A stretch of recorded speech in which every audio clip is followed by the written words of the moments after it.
Hey guys, welcome back to MYC Uncensored. So, today I'm going to be starting this podcast a little bit different, and I'm going to be starting it with a fun fact. Did you know that 546,678 people in Australia are international students? How shocking is that? Well, the reason why I mention that is because today I have a special guest. Her name is Ngozi. Hi, Ngozi. How are you? I'm good. Yourself? I'm good, thank you. So, Ngozi here is a placement student, and we are going to be talking about her experience of being a international student and also a young mum. So, thank you so much for being on the podcast today. Before we get into it, can you tell us a bit of a fun fact about yourself? Yeah, thank you. My name is Ngozi. I'm from Nigeria in West Africa. I'm an international student studying Bachelor of Community Service at Stott College, and I'm in my final trimester. Wow, that's so exciting. You're so close to the finish line. Must feel very Yeah. good. So, when did you come to Australia, Ngozi? I came to Australia in July. July 28th, 2018. Yeah. Wow. And what has it been like for you so far? It has been so good. It has been going on so well. Yeah. I'm really glad to hear that. Did you come with any family or did you come by yourself? Yeah, I came with my husband. Oh, wow. Yeah. That's amazing. And when you were coming to Australia, what were some of your emotions? Um, my emotions are like coming to study, have my kids, and then most importantly, get to contribute to the economy, its Right. community, and the society. Yeah, that was my Wow. feelings when I was coming to Australia. So, would you say that's why you came to Australia for those things? Yeah. The most important thing why I came to Australia was to come and study. Wow, okay. Yeah. And what has your studying experience been like for you? It's been so wonderful. Um, being in a school or being in a uni where you have lecturers from different cultural groups, Mm-hmm. and you get to meet students from diverse group, Right.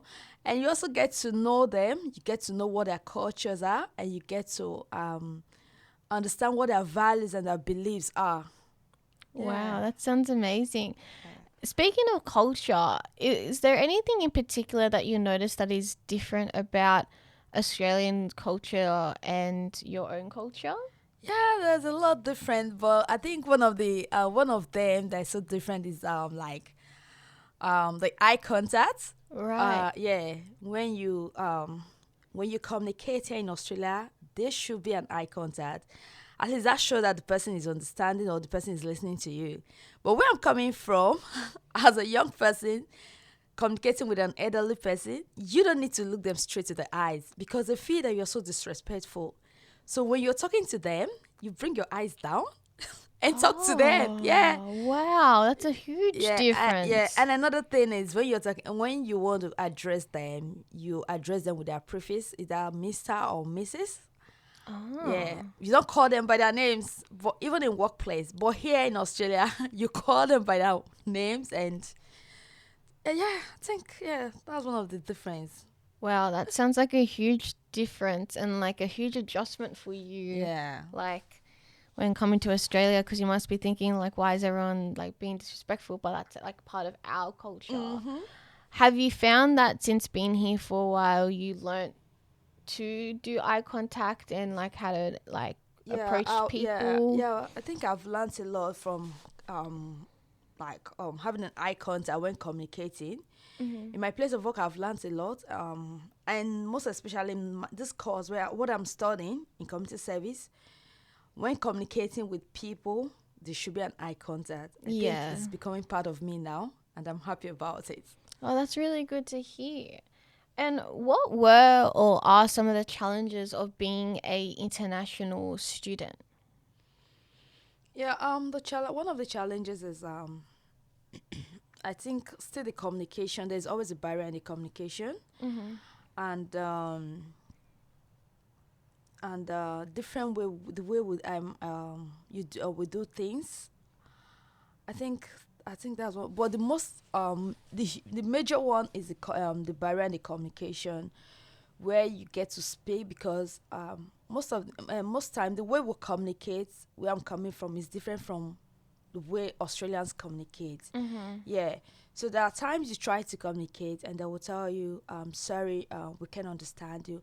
Though it may mean the same thing but different words. Yeah, of So yeah, course. so trying to get the native words that is being used every day, I think is one of those challenges. Yeah, of Yeah. course. And you mentioned that you came to Australia for your kids. Do you have any kids now? Yeah, I got kids now. Oh, congratulations. How many Thank you. kids do you I have? got two. Okay.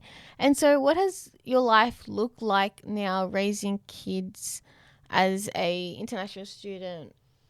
Um, I would say it's not easy because as an international student, you're not eligible to any subsidy from the government. Yeah, okay. You get to pay the childcare in full, your medical bills in full, everything in full.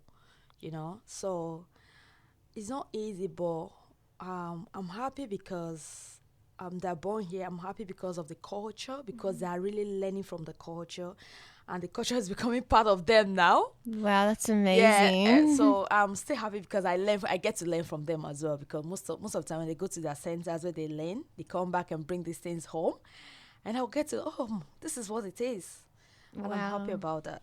That's so great to hear. And what has it been like being a younger mum and like only kind of having your husband as a support system? Yeah, my husband has been so supportive, very, very supportive. Yeah. Being a young mom is not usually easy because you transiting from that self of being an individual Mm-hmm. to a stage where you start taking care of someone else. It's not really an easy thing because it affects a lot of things about you, Mm-hmm. but you still have to learn and just still have to keep moving. Yeah, of course. And if you had to give our young people who are listening any tips of being a international student, what would they be? First, always learn to ask questions, because when you ask, you get the right answer. You don't miss direction. Most of the unis, they have a lot of support system for us. So because most of the time when you come in, you think there's no support. No, there are a lot of support system in the school. So when you ask questions, you'll be able to you'll be able to know what to do, or areas to go in, or in short, you'll be able to be they'll be able to direct you, Mm-hmm. so you'll be on the right track. That's amazing. Yeah. And my last question is, what are some of your tips for being a young mum in Australia? That's it. I won't say it's easy. It's a bit hard, but it's fun. Yeah. You having your kid at an early stage or early age is Mm-hmm. very interesting. But the thing is, what I would tell every young mom out there, because you're a mom, don't allow it to stop you. If you still want to move, you can still move. You can get a job. You can further your studies. You know, and you still have life to enjoy. So being a mom doesn't stop you from all of this. Wow. Yeah. Those are some great tips.